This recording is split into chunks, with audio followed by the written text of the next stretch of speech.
Todos. Bueno, muchísimas gracias a todos. Bienvenidos a nuestro seminario divisional. El día de hoy pues contamos con la participación del doctor José Antonio de la Torre. Es un verdadero gusto contar con tu presencia acá. Voy a leer una pequeña reseña de Antonio para poner a todos en contexto y pues ya luego te daría la palabra para que iniciemos con tu plática. Eh, la plática entonces hoy se titula Desde la ecología del movimiento hasta las soluciones prácticas de conservación, experiencias con especies emblemáticas en México y Malasia. Y para contextualizarlos, pues Antonio de la Torre es investigador y conservacionista, tiene más de 15 años de experiencia, principalmente con mamíferos y en especial con carnívoros, pero además de varios otros temas. Su doctorado se enfocó en estudiar los movimientos de los jaguares en el sur de México y desarrollar estrategias regionales y continentales para conservar a las poblaciones de esta especie. Ha coordinado varios proyectos de investigación y conservación con otras especies emblemáticas como pecaris de labios blancos, tapires en el sur de México, entre otros.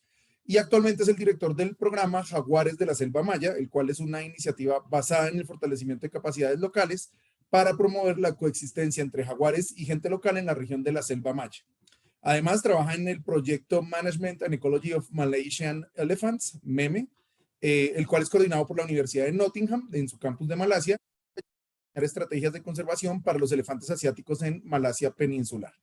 Cuenta con más de 40 publicaciones científicas sobre ecología y conservación. Actualmente es investigador postdoctoral en el grupo de investigación de Megafauna Ecology and Conservation del, y acá sí no sé si lo voy a pronunciar bien, pero es Sichuanbana Tropical Botanical Garden en China. Y en el año 2009 recibió el reconocimiento para la conservación de la naturaleza que otorga la CONAMP en la categoría de investigación y además es explorador de National Geographic desde el 2018. Antonio, muchísimas gracias por aceptar la invitación. Qué gusto tenerte por acá. Y pues nada, te doy la bienvenida a la UAM y el escenario es tuyo. Dale, muchas gracias, José. ¿Me escuchas bien? Perfecto. Dale, gracias, José, por la invitación y me da mucho gusto estar aquí con ustedes y poder platicar un poquito de lo que he hecho en los últimos años y les agradezco un montón la invitación. Nada más te voy a decir, me cambiaste el nombre, José. Soy Jesús, no José, José Antonio. Perdón. No te apures, Está no te bien. apures. J. Antonio de la Torre. Exactamente. Gracias, José. No te apures, tranquilo. Entonces, bueno, voy a empezar a compartir la pantalla y bueno, la idea de la presentación es como platicarles como tanto lo que he hecho en México en los últimos años, pero también lo que he estado trabajando simultáneamente en Malasia también. Y bueno, y como poner como en contexto cómo se puede a lo mejor desde el estudio de la ecología del movimiento se pueden abordar distintos temas que tienen que ver con la conservación de especies emblemáticas, ¿no? Y en este caso me voy a enfocar a dos especies en particular. Va a ser, por ejemplo, en el caso de México será para el jaguar, pero para el caso de Malasia, de lo que vamos a ver en esta parte para Asia, sería precisamente los elefantes asiáticos, ¿no? Entonces, bueno, entonces voy a empezar hablando acerca del jaguar. Digamos, yo empecé a trabajar con esta especie yo creo que hace unos 15 años o algo así. Eh, Me enfoqué mucho mi trabajo de maestría y de doctorado a estudiar como las poblaciones de jaguar en la selva lacandona. Y bueno, un trabajo que hicimos con algunos compañeros también aquí de la UAM, que entre ellos José y Elliot, fue como evaluar el estado de conservación de la especie a nivel continental, ¿no? Y esto lo voy a platicar como para poner como en contexto el estado del jaguar a nivel continental y después abordarlo hacia allá, hacia la parte particular en la selva lacandona, ¿no? Pero bueno, teníamos que la distribución histórica del jaguar anteriormente abarcaba desde el sur de los Estados Unidos hasta el centro de Argentina, aproximadamente, ¿sí? Y abarcaba 21 países del continente americano, excluyendo Chile, ¿no? Y su distribución cubría aproximadamente 19 millones de kilómetros cuadrados para el año 1900, ¿no? Esto con base en la información que se tiene actualmente, pero nosotros hicimos esta evaluación hace algunos años como para tratar de entender dónde se podrían encontrar las poblaciones de jaguar que quedan actualmente en el continente americano, ¿no? Y lo que hicimos fue precisamente mapear los sitios donde se tiene conocimiento de que hay poblaciones residentes de jaguar y identificamos 34 subpoblaciones y estas subpoblaciones abarcan alrededor de 8.500.000 kilómetros cuadrados, ¿no? Y esto lo que representaría que el jaguar está presente solamente en un 45% de su distribución histórica, ¿no? Pero algo muy interesante que encontramos aquí también es que gran parte de la distribución del jaguar se encuentra sobre la región amazónica, y que básicamente esto abarca el 79% de la especie, de la distribución de la especie, ¿no? Entonces esto quiere decir que los jaguares han declinado o se han disminuido sus poblaciones en un 82% en todas las áreas que están hacia afuera de la Amazonía, ¿no? Y también hicimos una estimación muy gruesa, digamos, utilizando como las áreas potenciales donde podría estar la especie, y utilizando como diferentes escenarios, utilizando como diferentes valores de densidad humana como un proxy que podría afectar a lo mejor la densidad de los jaguares, y estimamos que podría haber alrededor de 54.000 jaguares a nivel continental, ¿no? Y que la mayor parte de estos jaguares se encuentran en la región amazónica, casi el 89%, y el resto de las subpoblaciones que nosotros identificamos, pues tendrían un tamaño poblacional en promedio de 200 jaguares o algo así, ¿no? Entonces, esto es como para ponerlo en contexto, pero después evaluamos también, digamos, con estos datos, evaluamos cada una de estas subpoblaciones utilizando los criterios del IUCN para las especies que están en riesgo, ¿no? Y estos criterios los evaluamos los utilizamos como para ver en el contexto continental cuáles serían como las poblaciones o subpoblaciones más amenazadas, ¿no? Y básicamente lo que encontramos es que 25 de las subpoblaciones de jaguar que nosotros identificamos están en peligro, y 8, perdón, 25 críticamente en peligro y 8 en peligro, ¿no? Y que básicamente todas estas subpoblaciones califican para alguna de las categorías de riesgo, ¿no? Y solamente encontramos que una de estas subpoblaciones, la que se encuentra precisamente en la Amazonía, sería la subpoblación que tendría una preocupación menor, que estaría en el estado de preocupación menor, ¿no? Y básicamente también hicimos como una evaluación de los distintos niveles de amenazas que podrían tener estas subpoblaciones, y encontramos que 17 de estas subpoblaciones tienen un alto nivel de amenazas, 14 nivel medio de amenaza, y 3 con un nivel bajo de amenazas, ¿no? Entonces, básicamente el mensaje de esto es que si nosotros, digamos, evaluamos el estado de conservación del jaguar, utilizando la población global, que es el término que utiliza la IUCN para clasificar, digamos, a nivel del todo el rango de distribución de la especie, el estado de conservación. Difícilmente el jaguar entraría dentro de alguna de las categorías de riesgo, ¿no?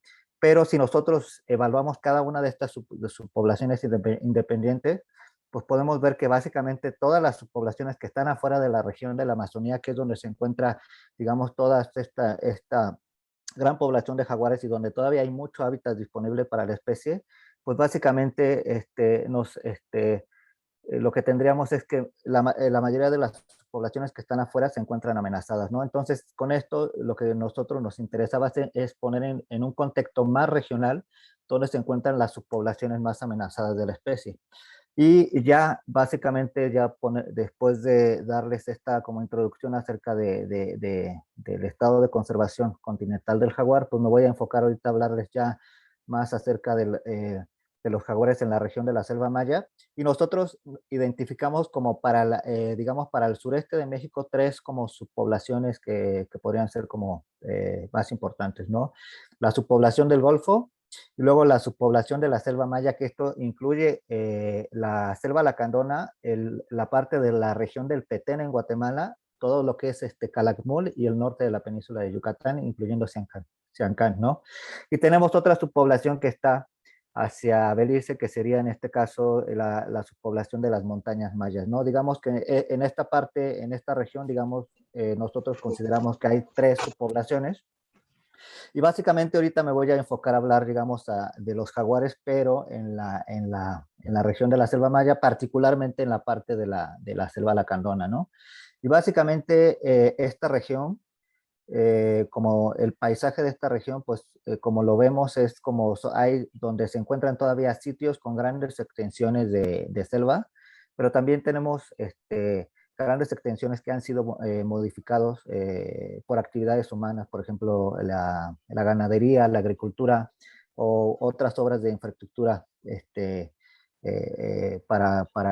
humana como tal, ¿no? Pero también tenemos dentro de estos sitios también parches de selva que esta especie en particular, el jaguar, puede utilizar como corredores para dispersarse entre estos parches grandes de selva hacia otros, ¿no? Y básicamente, ¿cuáles son las principales amenazas para esta especie en esta región y a nivel continental? Pues básicamente yo creo que la primera podría ser la cacería directa, y esto frecuentemente se da en represalia porque los jaguares depredan en ocasiones ganado doméstico, y la solución que buscan los ganaderos precisamente para este problema es eliminando a los jaguares o a cualquier otro depredador, ¿no? Pero bueno, también existe también cacería incidental, pero yo creo que la cacería en represalia por la depredación potencialmente es uno de los factores más importantes de la disminución de las poblaciones de jaguar a nivel, tanto en la región de la selva maya como a nivel continental, ¿no? Otra amenaza importante pues es la cacería de las presas de los jaguares, y esto ocurre porque generalmente en estos sitios rurales donde los jaguares coexisten también con las comunidades humanas, la gente en estos sitios suele cazar para alimentarse ellos mismos, o también suele cazar para vender la carne de monte en algunos mercados locales, ¿no? Entonces esto lo que ocasiona es que muchas veces los jaguares no encuentran, cuando están en estos parches de selva, no encuentran a sus presas naturales, y por consecuencia también suelen depredar sobre el ganado doméstico. Entonces, estas dos amenazas están como muy relacionadas, ¿no?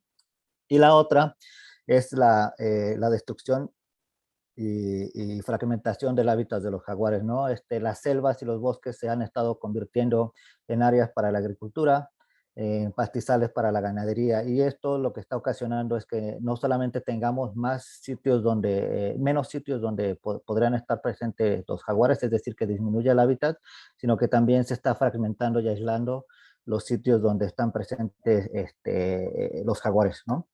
Entonces, básicamente, digamos, como para abordar este tema, lo que hicimos nosotros hace algunos años fue estudiar los movimientos de los jaguares, como para tratar de entender cuáles son los requerimientos espaciales de esta especie, es decir, cuál es la extensión de las áreas de bosque que esta especie utiliza en la región, y también para diseñar una estrategia de conectividad para mantener la población de jaguares de la selva maya, de la selva lacandona, conectada con el resto de la selva maya, ¿no? Entonces lo que hicimos fue colocarles collares collares de GPS a varios jaguares y seguir sus movimientos. Y básicamente, digamos, el contexto del proyecto era ¿no? Entender como la ecología básica de la especie, es decir, como estimar las áreas de actividad o entender el uso del hábitat, que esto básicamente se relaciona con entender como la ecología del movimiento de la especie como tal, y luego potencialmente extrapolar esta información para generar modelos de probabilidad de ocurrencia y definir corredores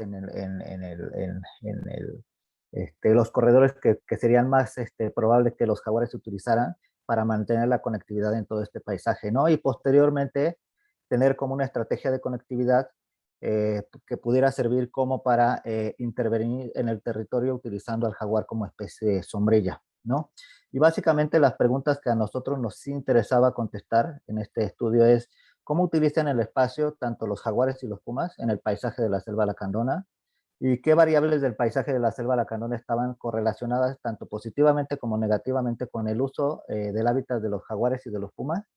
¿Y cuáles son las áreas que se deberían de priorizar para mantener la conectividad de este paisaje, considerando la ecología espacial de los jaguares y de los pumas, ¿no? Y básicamente nosotros este estudio lo hicimos en la región noreste de la selva lacandona, en parte de lo que es la reserva de la biosfera Montes Azules, pero también incluimos, trabajamos en el Monumento Natural Yaxchilán y en el Monumento Natural Bonampak. Tiene una reserva comunal que se le conoce como Sierra La Cojolita, ¿no?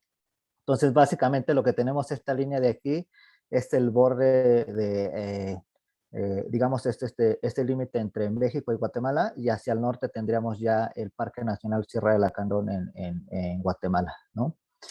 Y ya, digamos, ya analizando los datos de los collares y estimando como las áreas de actividad de los individuos que seguimos, pues encontramos que básicamente que las hembras de jaguar se mueven alrededor de 180 kilómetros cuadrados en este paisaje y los machos alrededor de 430 kilómetros cuadrados. Y la mayoría de los movimientos de estos individuos estaban limitados a áreas con bosque, con selva como tal, ¿no? Y si los comparamos con los movimientos de los pumas, pues podemos ver que los movimientos de los jaguares son muchísimos más extensos. Por ejemplo, las hembras de los pumas se movían en promedio 34 kilómetros cuadrados y los machos 72 kilómetros cuadrados. Entonces, con esto básicamente entendemos que, que, eh, que los jaguares presentan áreas de actividad mucho más extensas que las de los pumas, de 2 a 6 veces más grandes. También hicimos un análisis para tratar de entender cómo el traslape entre las áreas utilizadas entre los distintos individuos y encontramos que hay muy poco traslape entre las áreas que son intensamente utilizadas, por ejemplo, por los diferentes individuos. Entonces, esto nos sugiere que también estos individuos están evitando espacialmente, pero también haciendo un análisis temporal de las localizaciones simultáneas que teníamos. También vimos que se evitaban temporalmente los mismos sitios, ¿no?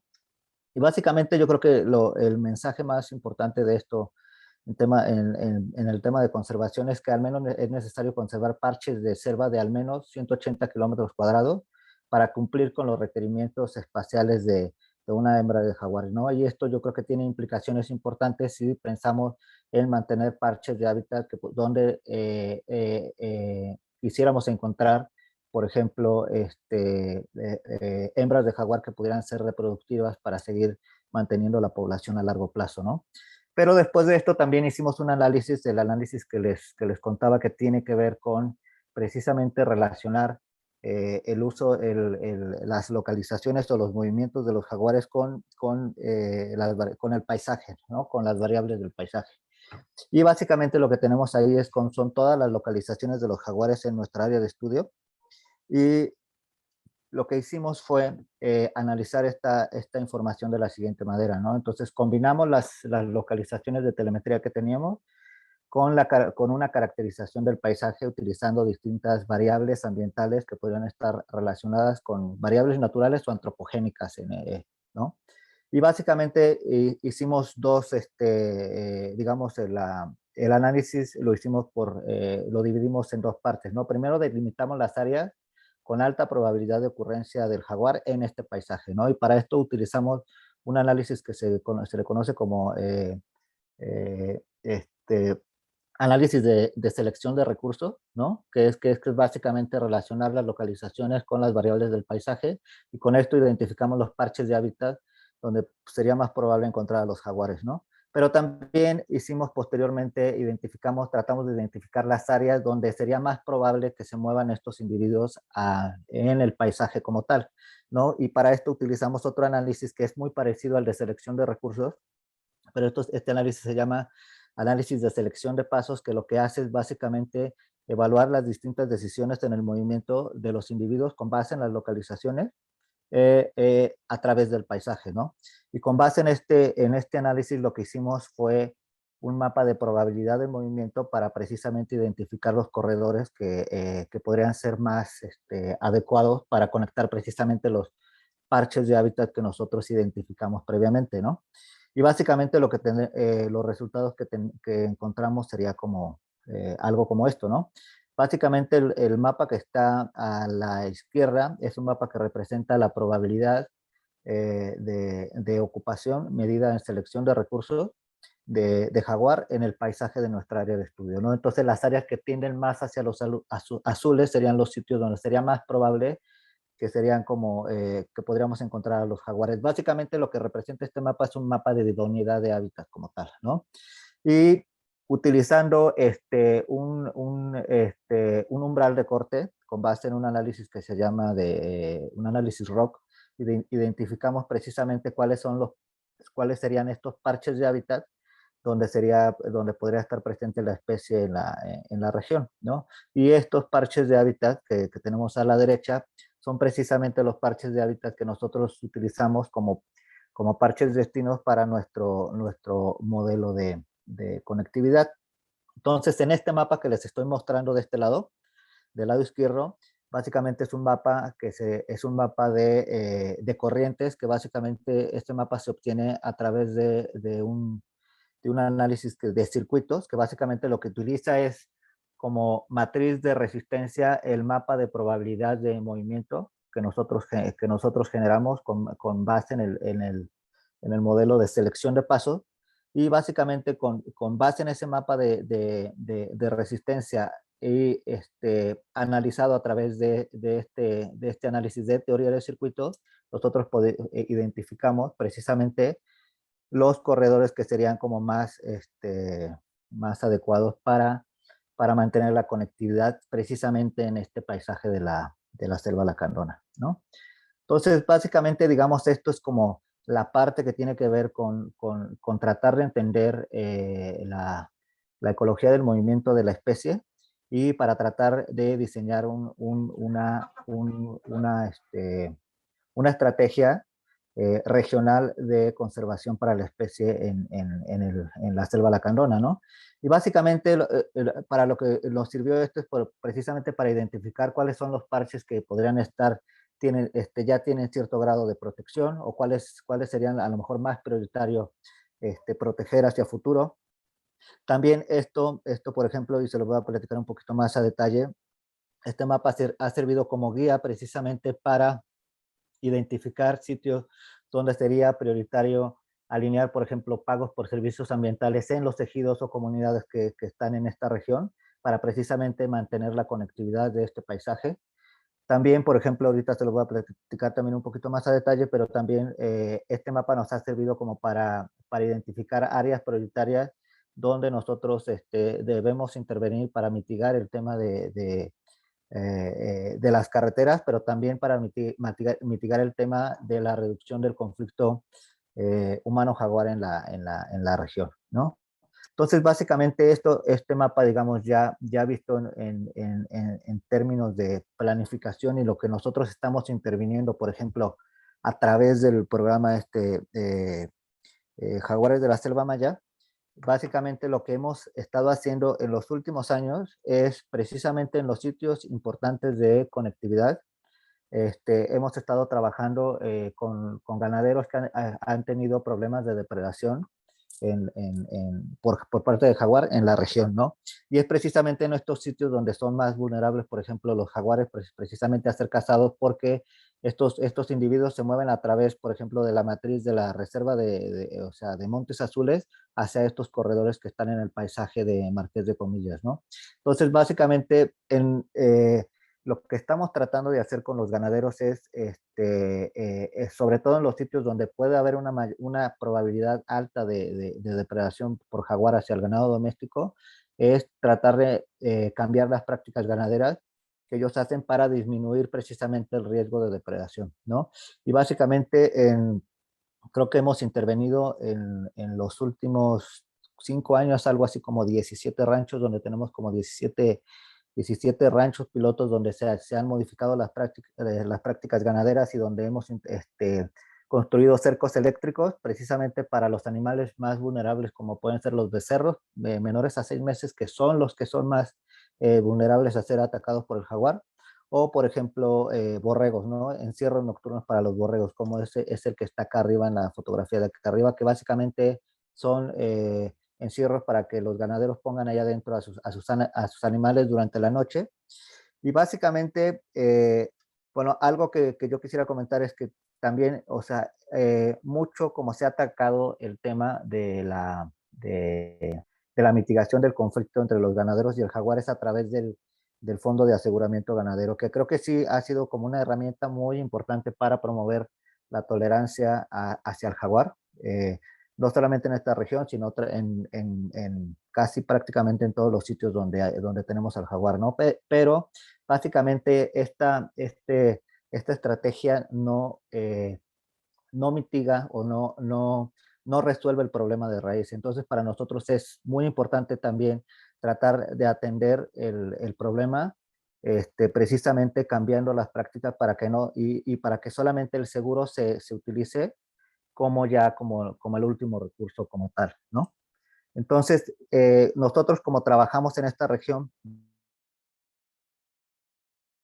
básicamente donde hacer visitas a los sitios donde se ha ocurrido, digamos, el tema de la depredación. Platicamos con los ganaderos, les hacemos una entrevista para tratar de entender las prácticas de manejo y el tema de la depredación de jaguar en esos sitios como tal. Y a la gente que está interesada, los invitamos a involucrarse con nosotros en un programa piloto, donde ellos reciben talleres de capacitaciones relacionados con el manejo con el manejo de su ganado para evitar la depredación, y también con algunos de ellos quienes nos dan chance de trabajar con ellos a largo plazo. Lo que hacemos es hacer un diseño colaborativo con ellos para precisamente implementar estas dos medidas que les platicaba, ¿no? Lo de los encierros nocturnos y lo de los cercos eléctricos, ¿no? Y posteriormente, en todos los ranchos donde hemos trabajado, también se hace un monitoreo a largo plazo para ver, para evaluar el desempeño de los cercos eléctricos y de los encierros nocturnos, ver si ha habido nuevos casos de depredación y también evaluar la presencia de los jaguares en estos sitios, ¿no? Y básicamente lo que hicimos con esta información fue publicar un artículo hace un año aproximadamente, donde precisamente evaluamos los costos y los beneficios de implementar estas medidas. Y esto lo hicimos básicamente utilizando 4 indicadores, ¿no? Que los nuevos casos de depredación antes, o sea, los casos de depredación antes y después de nuestra intervención, ver el análisis costo-beneficio de las nuevas prácticas ganaderas en términos económicos, y evaluar también si nuestra intervención tuvo un impacto en la productividad, en el ganado, o sea, en los datos que estamos trabajando. Y también algo que es súper básico es ver que sigamos teniendo la presencia de los jaguares en estos sitios, porque no necesariamente el hecho de que no tenga, para precisamente confirmar que el hecho de que no tengamos depredación se deba a que las prácticas que nosotros estamos promoviendo sí funcionan, y no se debe precisamente a que ya no hay jaguares en el sitio, ¿no? Entonces, bueno, aquí hay algunas fotografías por ejemplo, de algunos talleres de capacitación, algunos cercos eléctricos. Por ejemplo, este es en Frontera Corozal, este cerco eléctrico, y este es cómo se ve, por ejemplo, los cercos eléctricos en una vista aérea, y cómo se ve hacia el fondo las partes de selva por donde precisamente se mueven estos bichos. Y básicamente lo que encontramos fue que sí, que el uso de las cercas eléctricas y estos encierros nocturnos sí redujeron de manera significativa la tasa de depredación. Es decir, sí encontramos en algunos ranchos, de estos ranchos, que sí hubo algunos casos de depredación después de nuestra intervención, pero la mayoría de estos estuvieron relacionados a que las personas con las que nosotros trabajaron no necesariamente siguieron las recomendaciones que les dimos, ¿no?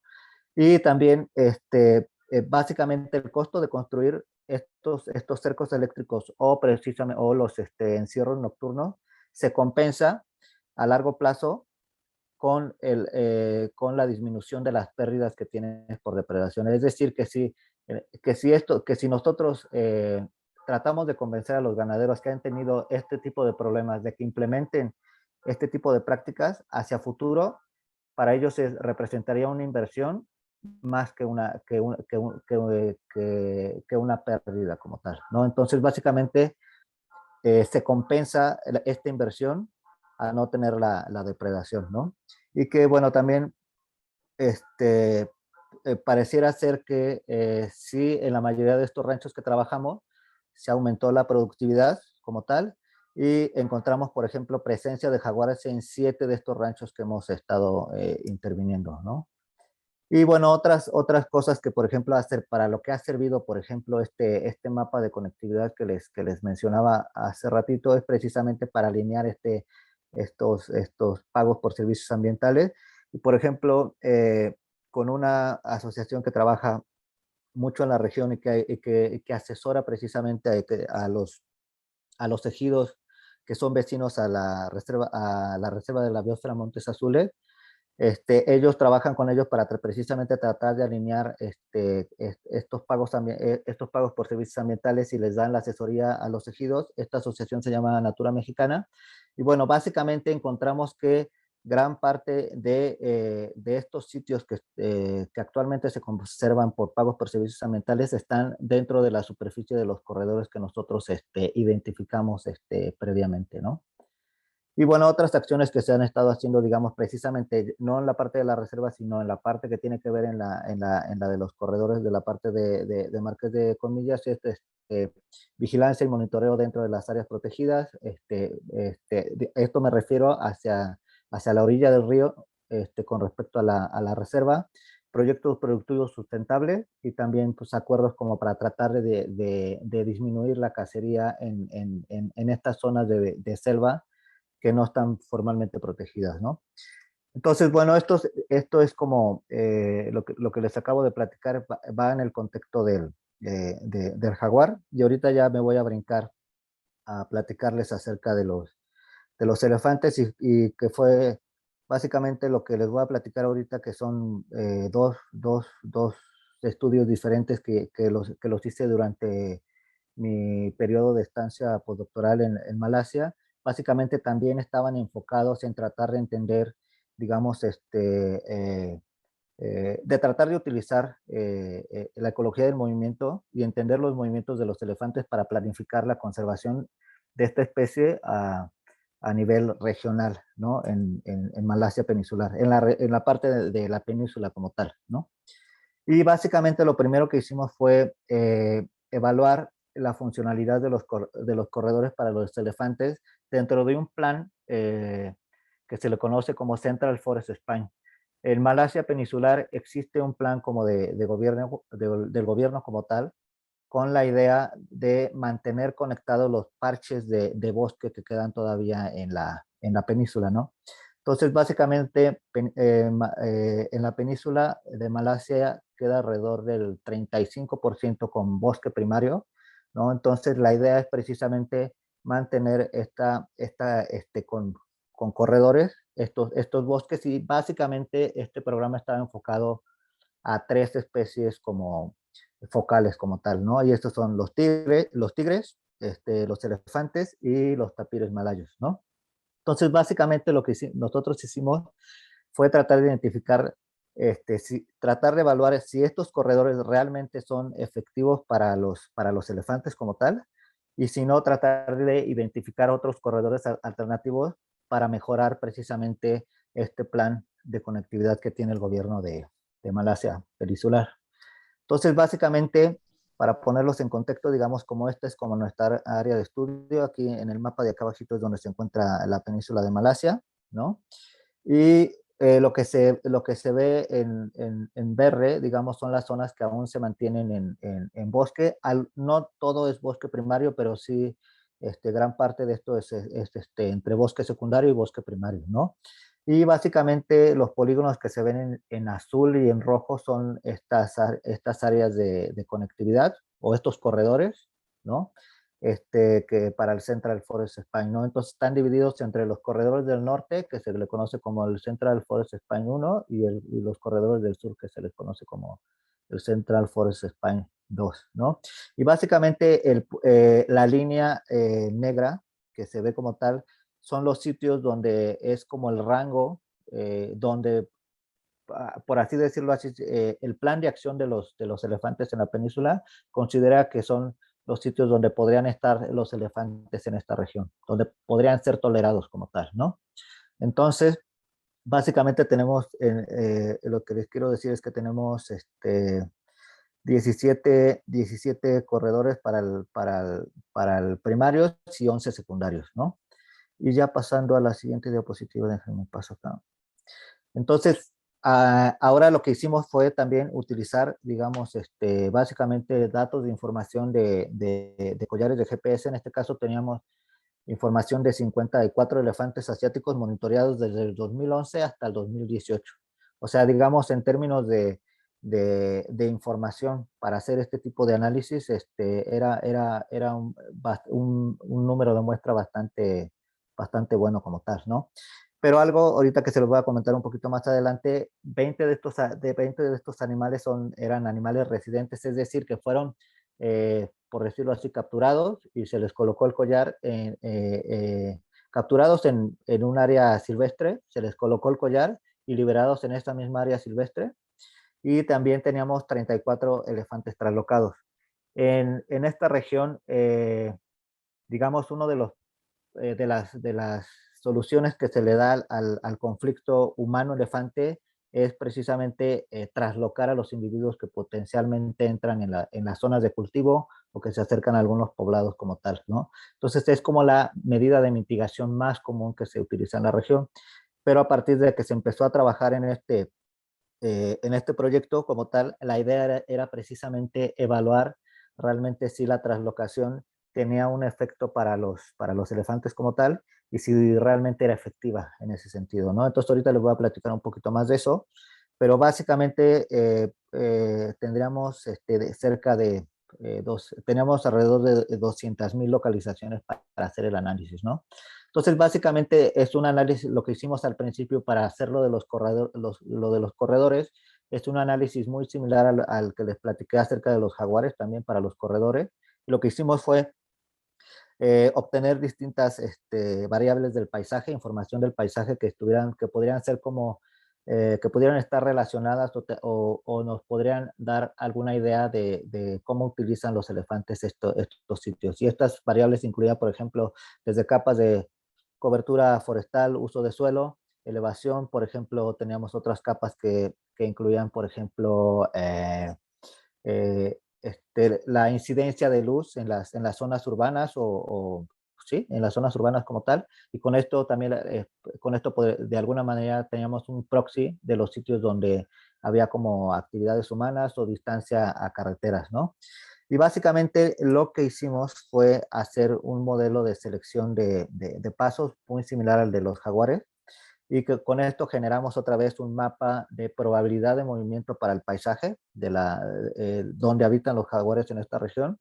Y después utilizamos dos tipos de análisis, que es un Lescott Path para evaluar la costo-efectividad entre, entre los diferentes corredores y parches de hábitat que nosotros identificamos también, ¿no? Y también utilizamos un análisis de teoría de circuito para identificar cuáles sitios podrían ser donde estaría más comprometida la conectividad en la región, ¿no? Y después hicimos como un análisis que se llama un análisis de centralidad para ver cuáles son tanto los parches de hábitat como los corredores más importantes en toda la red de conectividad, ¿no? Entonces, básicamente, esto es lo que les comentaba, o sea, identificamos como distintos parches de bosque donde hay elefantes y donde precisamente estos corredores del Central Forest Spine conectan uno hacia otro, ¿no? Y posteriormente hicimos nosotros nuestro análisis de conectividad utilizando eh, el Discord Path y los modelos de teoría de circuito y identificamos, por ejemplo, en este caso 57 corredores potenciales, que algunos de ellos coincidían con los del Central Forest Spine y otros no. Pero básicamente lo que teníamos es como, este es el mapa de corriente donde nos dice cuáles son como los sitios se comprometería, donde se podría comprometer la conectividad, ¿no? Y es donde a lo mejor es necesario poner más atención para precisamente permitir que exista más permeabilidad en el paisaje. Pero también con este análisis de centralidad identificamos cuáles son como los corredores y los parches de hábitat que son más importantes para mantener como toda esta red. Y en este caso serían estos que están aquí señalados con las flechas, ¿no? Entonces, básicamente los resultados es que encontramos es eh, que evaluamos los 28 corredores del Central Forest Spine, encontramos que 57 de estos proveen una buena conectividad o alta conectividad para los elefantes. En este caso es solamente para los elefantes. Y que el 25% provee conectividad aceptable y 18% no proveen conectividad baja o nula, ¿no? Y también identificamos varios corredores alternativos y básicamente también lo que les mencionaba es que con los que identificamos cuáles serían como los corredores con valores de centralidad más altos y algo interesante y que es bueno es que los corredores con valores más altos de centralidad también proveen muy buena conectividad para los elefantes en este paisaje, ¿no? Entonces, básicamente, ya como los resultados y lo que se podría, digamos, cómo se podría utilizar esta información para aplicarse a la conservación es la primera evaluación de este plan que se le conoce como Central Forest Spine. Y en sí los resultados son positivos, ya que al menos el 57% de los corredores proveen buena o muy buena conectividad para los elefantes, ¿no? Pero también recomendamos que algunos de estos corredores debería de incluir como un rediseño para precisamente mejorar la conectividad, incorporando nuevas rutas, ¿no? Y bueno, lo que sigue, digamos que básicamente que el grupo de trabajo con el que yo estaba vinculado en ese momento, lo que está haciendo ahorita es precisamente es verificar si estos corredores son buenos para los elefantes o no, ¿no?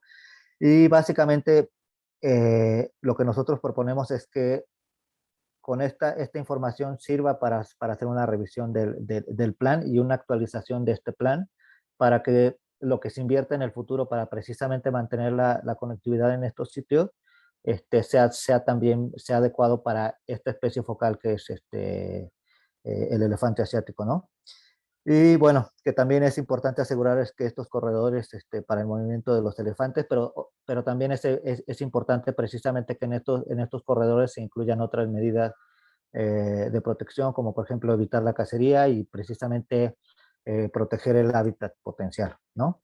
Entonces, básicamente esto es con lo que tiene que ver con lo de la conectividad, pero posteriormente también hicimos un análisis tratando de relacionar precisamente las áreas que utilizan o los sitios con mayor idoneidad de hábitat para los elefantes con los sitios de conflicto humano-elefante en la región, ¿no?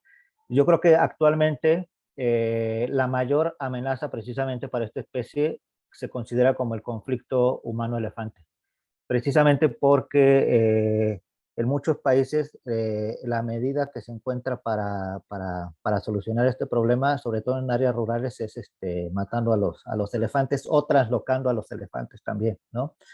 Entonces, básicamente lo que nos interesaba ahorita es evaluar la idoneidad del hábitat de los elefantes y relacionarlo con las áreas de conflicto y evaluar las diferencias entre el uso del hábitat entre los machos y las hembras con implicaciones para la mitigación de los conflictos y la conservación de los elefantes, ¿no? Entonces, básicamente lo que hicimos es utilizar los datos de estos, en este caso no fueron 53, fueron creo que 48 elefantes, pero aquí les platico un poco más el tema de la traslocación, ¿no? Entonces, básicamente, como les decía, que el tema de la traslocación es la principal medida de mitigación para este conflicto en la región. Y esto se da cuando, por ejemplo, algún elefante entra a alguna plantación de palma de aceite o de caucho o algo así. Y entonces lo que se hace es se reporta al Departamento de Vida Silvestre de la península de Malasia y lo que hace el departamento es tratar de traslocar este elefante de una zona de cultivos a un área protegida en la región, pero potencialmente al área protegida más cercana, donde se encuentra generalmente bosque primario, ¿no? Entonces, se estima que en la península de Malasia hay una población de 1.500 elefantes y se estima que alrededor algo así como del 30% de los elefantes que están en la península han sido traslocados al menos una vez, ¿no? Entonces es un porcentaje muy grande de la población y es un problema como muy recurrente, ¿no? Y sin embargo, no se sabe mucho si sí realmente, o no se sabía mucho si sí realmente, si esta medida de manejo estaba realmente ayudando a mitigar, ayudando a mitigar el conflicto y qué implicaciones tenía precisamente para los elefantes traslocados, ¿no? Entonces, por ahí, platicándoles esto, los quiero poner en contexto un poquito de lo que hicimos y qué era lo que queríamos contestar con este estudio, ¿no? Entonces, básicamente lo que a nosotros nos interesaba ver con esto es precisamente primero era evaluar si, cuál sería como los sitios con mayor idoneidad de hábitat tanto para los machos como para las hembras, utilizando los datos de los movimientos, pero también, y ya teniendo estos mapas de idoneidad de hábitat, ver precisamente estos, los sitios donde teníamos puntos de conflicto que también había recopilado el Departamento de Vida Silvestre de Malasia, en qué porcentaje, digamos, de la idoneidad de hábitat caían, ¿no? Y nuestra hipótesis era que precisamente que los sitios que estaban utilizando, los sitios de conflictos se encontraban en los sitios de mayor idoneidad de hábitat para los elefantes, ¿no? Entonces, básicamente lo que hicimos fue utilizar las localizaciones de 48 elefantes seguidos, aquí incluimos tanto translocados como residentes. Igual hicimos un análisis similar con variables de paisaje y un modelo de selección de pasos, pero en este caso los dividimos, hicimos un modelo para los machos y otro modelo para las hembras, ¿no? Y utilizamos la base de reportes de conflictos o incidentes, sí, o de incidentes que tiene el Departamento de Vida Silvestre, que como funciona esto es que básicamente son reportes que hace la gente vía telefónica o, por ejemplo, vía WhatsApp, cuando, por ejemplo, ve un elefante cerca de su cultivo o de su poblado, ¿no? Y generalmente lo que hace el departamento es tomar nota de eso y después ir a verificar si el animal está ahí. Entonces teníamos una base era algo así como de 9,000, sí, algo así como 9,000 reportes de conflicto con elefantes en la región, ¿no? Entonces, básicamente, esto sería como los mapas de idoneidad de hábitat para los machos y para las hembras. Y generalmente en estos reportes lo que se hace, cuando la gente hacía el reporte, generalmente se le pregunta si cuál era el número de elefantes, cuántos elefantes había en el grupo cuando los vieron, ¿no? Entonces, cuando teníamos esa información, nosotros podíamos distinguir a lo mejor si eran, por ejemplo, machos solitarios los que estaban relacionados con el conflicto, o por ejemplo una manada de hembras ya más grande, mayor a 5 individuos, entonces potencialmente podría relacionarse con hembras, ¿no? Entonces esto lo hicimos para tratar de distinguir entre los reportes, si podíamos adjudicar que el conflicto se debía a un macho o a un grupo de hembras como tal, ¿no? Y básicamente estos son los dos mapas de idoneidad de hábitat que lo relacionamos con las zonas de conflicto, y estos serían como los resultados de cómo se vería precisamente la relación de estos puntos de conflicto, que es esta gráfica que está aquí hasta arriba, como tipo regresión, donde tenemos puntos rojos y puntos azules. Básicamente, aquí dividimos los puntos donde, por ejemplo, encontramos a los que podrían ser machos, que serían como los conflictos donde solamente se tiene un individuo, o donde hay un grupo grande, que se los atribuimos a las hembras como tal, ¿no? Entonces, básicamente lo que encontramos es que la mayoría de estas de dónde se llevaron, dónde ocurrieron estos conflictos, se encuentran básicamente en zonas donde la idoneidad del hábitat es bastante alta, tanto para los machos como para las hembras, ¿no? Entonces, básicamente, con esto lo que nosotros concluimos es que básicamente los elefantes estos que son traslocados o que se encuentran en estas áreas donde ocurren los conflictos no son animales que a lo mejor están utilizando una parte marginal de su hábitat como tal, ¿no? Sino que básicamente estas zonas donde ya ahora también hay como actividades humanas y estos cultivos de palma de aceite o de caucho, son zonas que son buenas para los elefantes, porque en estas zonas también hay como este bosque secundario que les gusta mucho, pero también están estas zonas de cultivo, ¿no?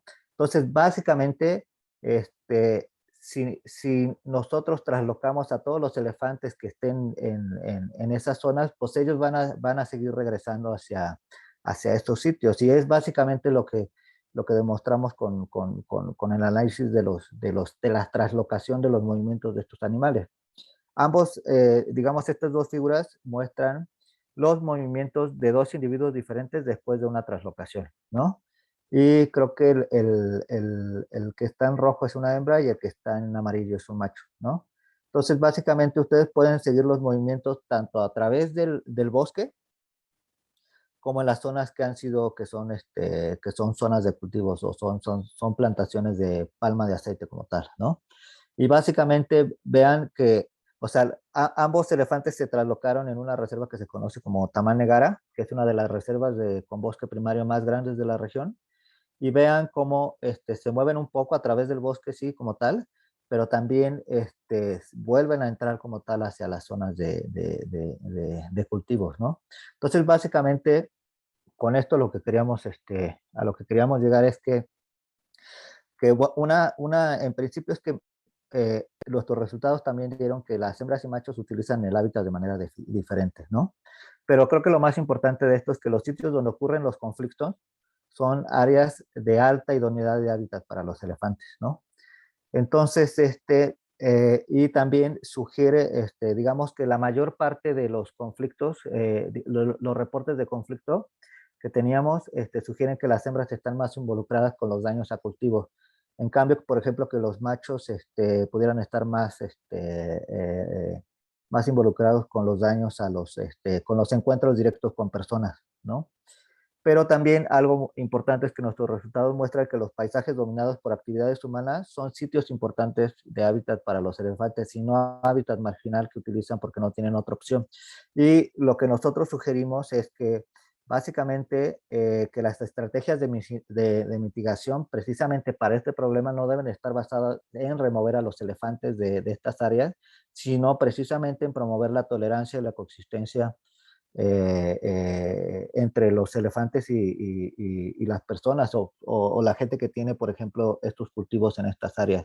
Y esto es algo que se está tratando de mover ahorita precisamente, tanto con el grupo con el que yo estuve relacionado allá, sí, y también precisamente con el Departamento de Vida Silvestre en Malasia, ¿no? O sea que a lo mejor que estos recursos que tienen a lo mejor para hacer las translocaciones, parte de ello también se vaya también a promover precisamente medidas de mitigación que promuevan la tolerancia y la coexistencia entre los elefantes y las personas en estos sitios, ¿no? Y no pensar solamente como la única estrategia, la translocación como tal, ¿no?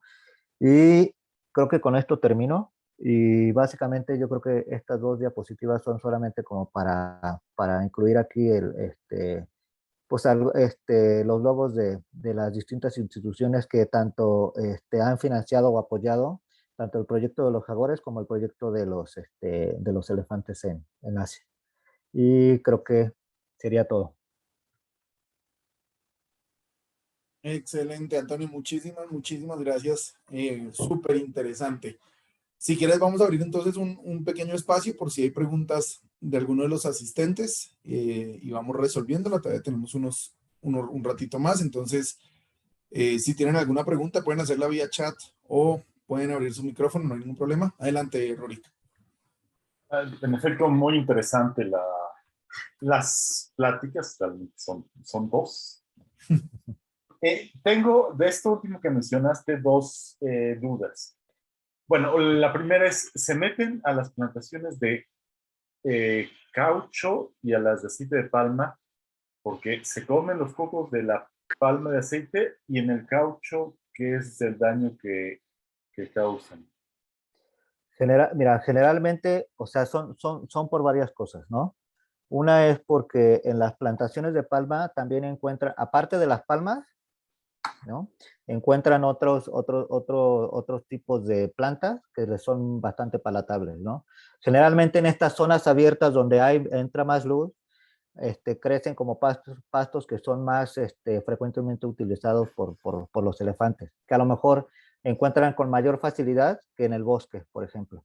Pero el tema con ambas plantaciones, tanto con el caucho como con la palma, son cuando son pequeños las plantas como tal. Es decir, cuando es una plantación nueva, es muy probable que tengan problemas. Si hay elefantes cerca, es muy probable que tengan problemas con los elefantes, ¿no?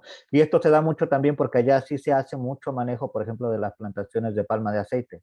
O sea, sí llegan a determinada edad la plantación y se tumba y se vuelve a sembrar, ¿no? Como tal. Entonces, estos son como el conflicto más importante. Pero pueden estar en áreas, digamos, en estos bosques, como por decirlo así, bosques de plantaciones de palma de aceite, alimentándose de otras cosas también, ¿no? Gracias. Y la otra pregunta es sobre la traslación del elefante que estaba en color amarillo, que fue más de 150 kilómetros del lugar donde estaba originalmente. Ujú. Me da curiosidad sobre el sistema de navegación.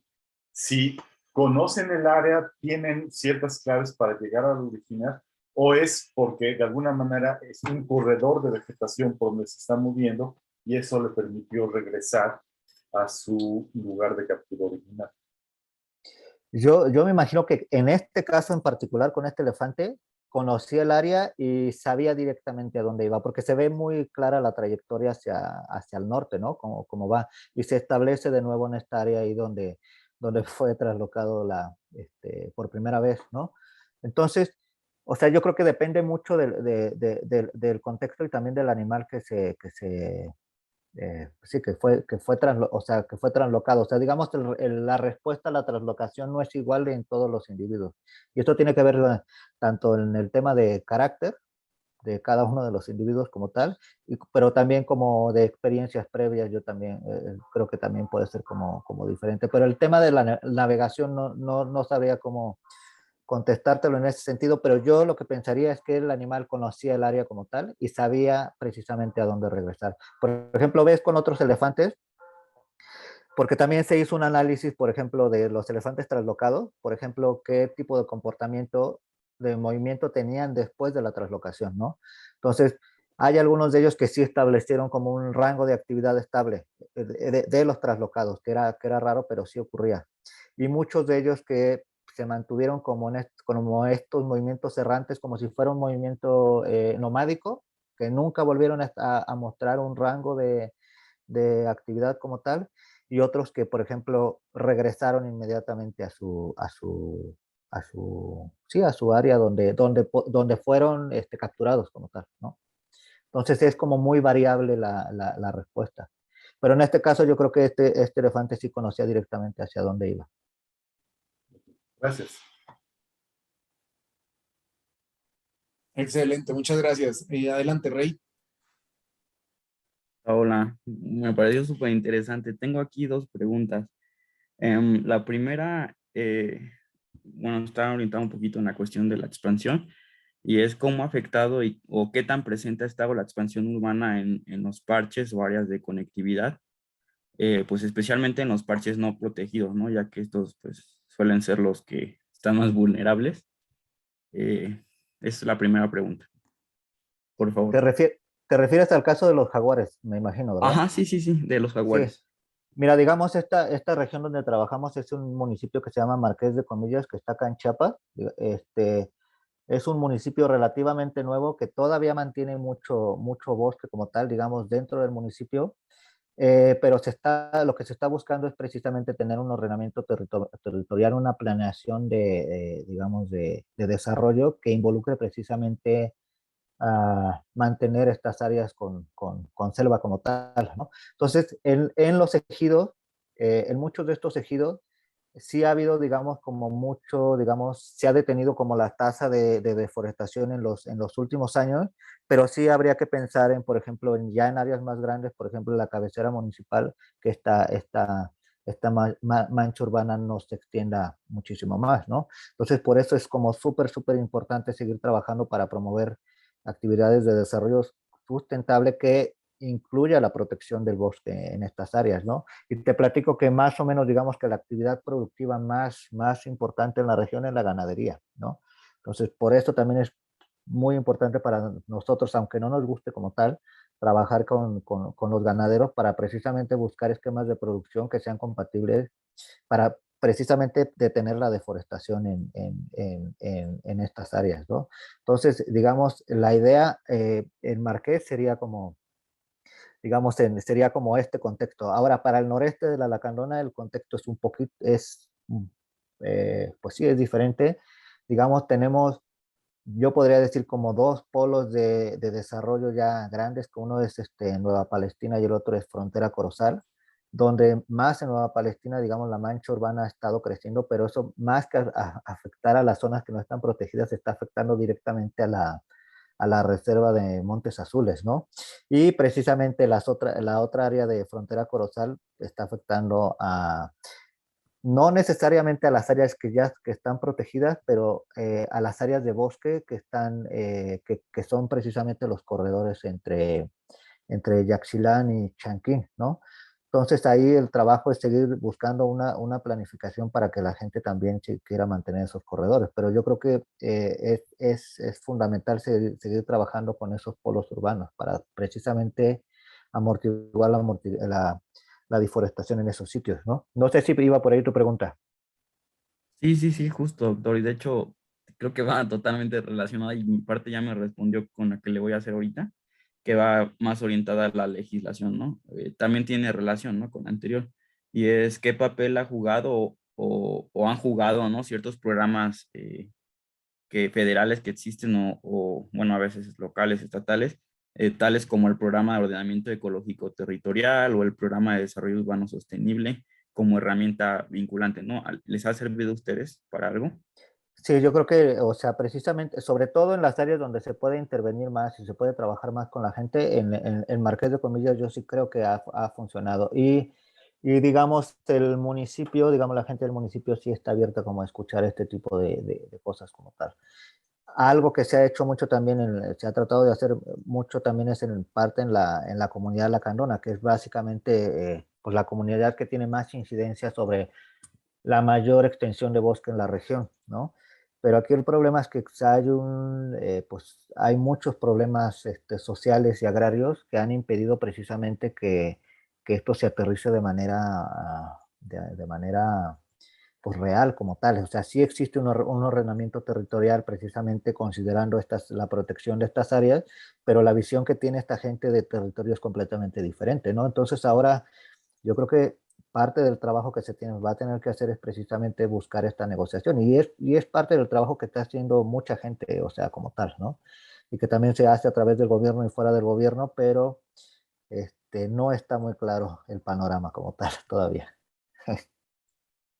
Bueno, muchas gracias, doctor. No, gracias a ti, Reyes. Gracias, Rey. Hay una pregunta en el chat que es de Mauricio Vela que dice, además de la translocación, ¿qué otras herramientas de mitigación de conflictos son usadas con elefantes? Sí, digamos, hay muchas herramientas de mitigación, ¿no?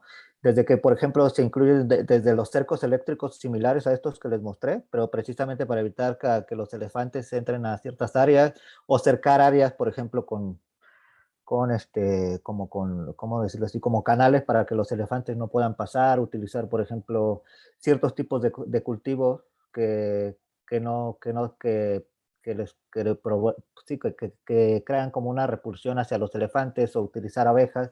O sea, hay un montón de cosas que se han probado, ¿no?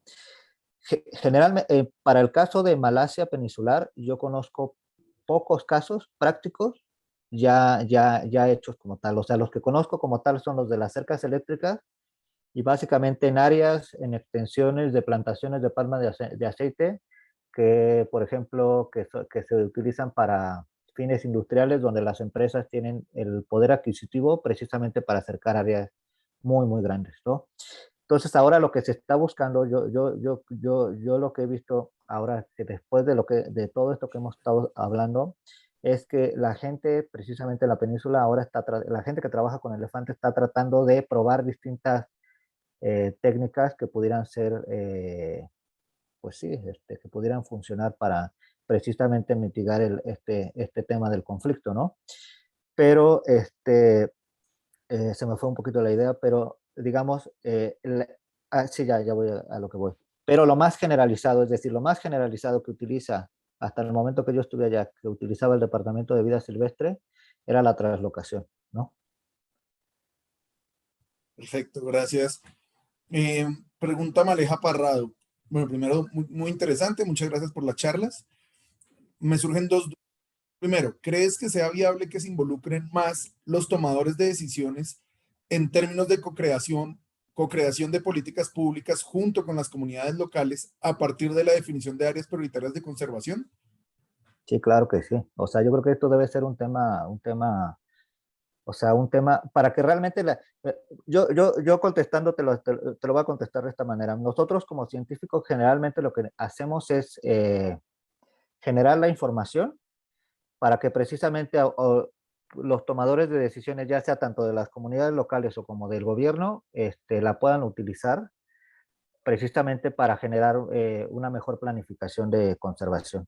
Pero yo creo que si en este proceso de generar precisamente esta información ya tenemos precisamente a la gente de las comunidades y a la gente y a tomadores de decisiones de un nivel más alto, yo creo que los resultados podrían tener muchísimo más impacto como tal, ¿no? Entonces yo creo que sí yo creo que deberíamos de pensar así también nosotros, ¿no? De acuerdo. Súper. La segunda es, ¿cuál es la percepción de las comunidades locales sobre las herramientas de seguimiento de movimiento y las metodologías necesarias para realizarlas? Mm, no sé si con esto si se refiere con percepciones de las comunidades, es decir, si la percepción es buena o si es negativa o positiva con respecto a estudiar el movimiento como tal. No estoy tan seguro, pero bueno, es muy variable. Yo creo que algo que es bien importante es que cuando se hace este tipo de trabajo en cualquier comunidad, o sea, como tal, o en cualquier, pues sí, en cualquier contexto, yo creo que sí es importante informar bien de qué es lo que se está haciendo para que ellos también entiendan cuál es el contexto de lo que se va a hacer. Y hay algo que creo que también, o sea, que tuve una experiencia hace poco también en otro país, precisamente con el tema de seguimiento, yo creo que también es importante informar acerca de cómo esa información también va a ser útil como tal. Es decir, que no solamente digamos, ay, es que ya viene el biólogo a a ponerle un collar a un jaguar y a estudiar los movimientos como tal, sino como tal, decir, bueno, poniendo este collar, lo que nosotros vamos a aprender va a ser esto y para ustedes también va a ser útil de cierta manera, ¿no? Yo creo que siempre es importante cerrar como esta parte del círculo. No sé si con esto contesto la pregunta de la percepción, ¿no? Yo creo que sí, sí. Dice Maleja que sí. Ok. Perfecto, muchas gracias. No sé si tiene alguien más alguna pregunta y si no, para hacer ya una pregunta como de cierre. No sé si hay alguien más. Creo que... Ah, dale, dale, Ruri. Es un poco más general y pues obviamente me llama más, pues muy interesante lo del jaguar, en parte lo conozco, pero en cambio lo de Malasia pues me es muy desconocido. En particular me llama, bueno, no estoy seguro cuál es mi posición respecto al aceite de palma. Tú que has vivido allí, entonces sé que hay aceite de palma que está certificado. Sé que hay organizaciones que están trabajando en esa parte y que como usuario puedo yo decir no al aceite de palma parejo, pero eso puede afectar justamente a productores que están colaborando con ustedes en la protección de los elefantes, porque no todos son iguales, no hay quienes están tratando de hacer mejor las cosas. ¿Qué es lo que me puedes decir en términos generales sobre la situación del aceite de palma a los elefantes y debemos evitarlo parejo o tenemos que ser selectivos en la medida de lo posible? ¿Cuáles son los riesgos? Mira, yo creo que también mi percepción cambió mucho justo cuando me fui para allá, ¿no? Porque, o sea, por ejemplo, el motor de la economía de Malasia es la palma de aceite. O sea, digamos, el nivel económico que tiene ese país es gracias precisamente a las plantaciones de palma de aceite. Y Es un sí tiene un petróleo, ¿no? sí, exacto. Y tiene un costo en la biodiversidad muy, muy alto. Pero también, o sea, si tú comparas, o sea, si tú ves, por ejemplo, al menos en la península, lo que tienen de plantaciones de palma de aceite, es decir, sí fue que a partir de los 60 hasta los principios de los 2000 hubo mucha deforestación por esto, pero sí siguen manteniendo mucho con bosque primario, ¿no? Eso es como, digamos, para poner esto como en primer contexto, ¿no? Y la otra es que sí pareciera ser que muchas de estas empresas tratan de hacerse socialmente responsables con estos temas, ¿no? Y por ejemplo, en esos logos que yo les mostré ahí de quién había financiado algunas de estas cosas, una de estas empresas es Sandai Darby o algo así, que es una de las empresas que tienen muchísimas plantaciones de palma de aceite en la península y también en Borneo, ¿no? Entonces, sí es cierto, sí ha habido muchísima deforestación en este sentido, pero también se ha buscado como algunos, o sea, estas empresas están buscando de algunos mecanismos como tratando de promover también la conservación, ¿no? Y que de alguna manera, pues tratar de mitigar los efectos que ya han tenido ellos como tal. Algo que yo he visto, por ejemplo, que yo veo como tal, es que, por ejemplo, eso también eso es algo que aprendí allá, es que el manejo que hacen de las plantaciones es muy diferente, por ejemplo, al que se hace aquí, ¿no?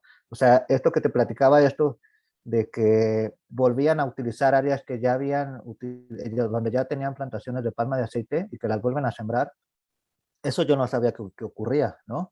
Y por ejemplo, aquí en México, yo lo que había escuchado es que una vez que plantabas palma de aceite, ya no crecía nada y después de que deja de ser productiva, después de 15 años, 20 años, ya no ibas a poder meter nada en ese terreno, ¿no? Entonces, sí han hecho como mucho manejo en ese sentido y siguen siendo productivos con el tema de con el tema de la palma de aceite. Están buscando proteger el bosque que aún queda como tal y potencialmente muchas de estas empresas, las grandes, son las que están financiando muchos proyectos de conservación en estas regiones. Entonces, yo lo que pensaría es decir, pues utilizar solamente productos de palma de aceite que estén certificados, pero de manera bien, como tal, que conozcas bien de dónde provienen esos productos. Y este tema ha sido una discusión siempre es una discusión muy, o sea, ¿cómo te lo digo? Pues sí, muy amplia en este sentido, ¿no? Por ejemplo, cuando estás allá, escuchas a mucha gente pues decir es que a nosotros nos quieren, que no recuerdo exactamente la palabra, pero prohibir que nuestros productos de palma, que contienen palmas, no se vendan en países en Europa como tal, ¿no? Pero pues es parte de nuestra economía, depende de eso y estos otros países pues ya han deforestado en otras áreas, ¿no? Y nosotros también estamos cuidando lo que nos queda de bosque como tal. Esto es como muy complejo. Yo lo que sí te puedo decir, lo que sí creo es que al menos las plantaciones de palma, en términos de la fauna silvestre, son menos agresivas que, por ejemplo, la ganadería como tal. O sea, te permite mantener ciertas especies o utilizar la palma de aceite como corredores o incluso utilizar estas áreas como hábitat como tal, ¿no? Entonces, y la ganadería, que aquí en México es un país o sea, completamente lleno de ganadería, eso acaba con todo. Entonces, yo pienso que más bien hay que encontrar un balance en ese sentido, ¿no? Gracias. Y nada más te comento, me dijeron que te dijera que revises los mensajes para ti en particular aquí en el chat. Ok, sí, ya vino de Carla por ahí, Mauricio. Ok, gracias. Gracias. Excelente, mil gracias. Y ya como para cerrar, entonces, Antonio, como muy general también, ¿cuál dirías tú que es la lección aprendida? O sea, estás trabajando con dos especies diferentes, ni siquiera relacionadas filogenéticamente, en dos paisajes muy diferentes, en dos culturas muy diferentes, etcétera, etcétera, pero con unos problemas que son relativamente parecidos, ¿no? Estamos hablando de un tema de transformación del hábitat, de un tema de conflicto. ¿Cuál es la lección, digamos, que sacas tú de ese ejercicio en ambos países trabajando con un problema parecido? ¿Y cuál es esa lección que nos deberíamos llevar como para abordar un problema como el conflicto, como la conservación de especies paisaje? Mira, a lo mejor va a ser algo como que es como muy trillado y tú manejas como mucho ese tema como tal, pero yo pienso que ya bien conociendo el contexto como o sea, de una especie que conocía muy bien, que crecía académicamente con esa especie, y luego viendo otra especie como tal, que tiene problemas similares a pesar de ser completamente diferente, es precisamente promover este tema de la coexistencia, ¿no? pero es o sea, siento que todavía lo hablamos mucho, tú lo hablas mucho porque tú perteneces al grupo este de conflictos y de coexistencia, pero los ejemplos prácticos que tenemos siguen siendo pocos como tal, ¿no? Y yo creo que algo en lo que tenemos que trabajar es hacer este tema de coexistencia como algo real, como tal, o sea, es decir, real y también medirlo nosotros somos científicos, medirlo desde la perspectiva de la ciencia como tal, ¿no? Porque yo creo que eso por ahí es como precisamente vamos a lograr que esas especies sigan estando ahí y que de alguna manera también podamos seguir impulsando el desarrollo sustentable de las comunidades que coexisten con esas especies. Yo eso es lo que veo, ¿no? O sea, es como... Totalmente de acuerdo.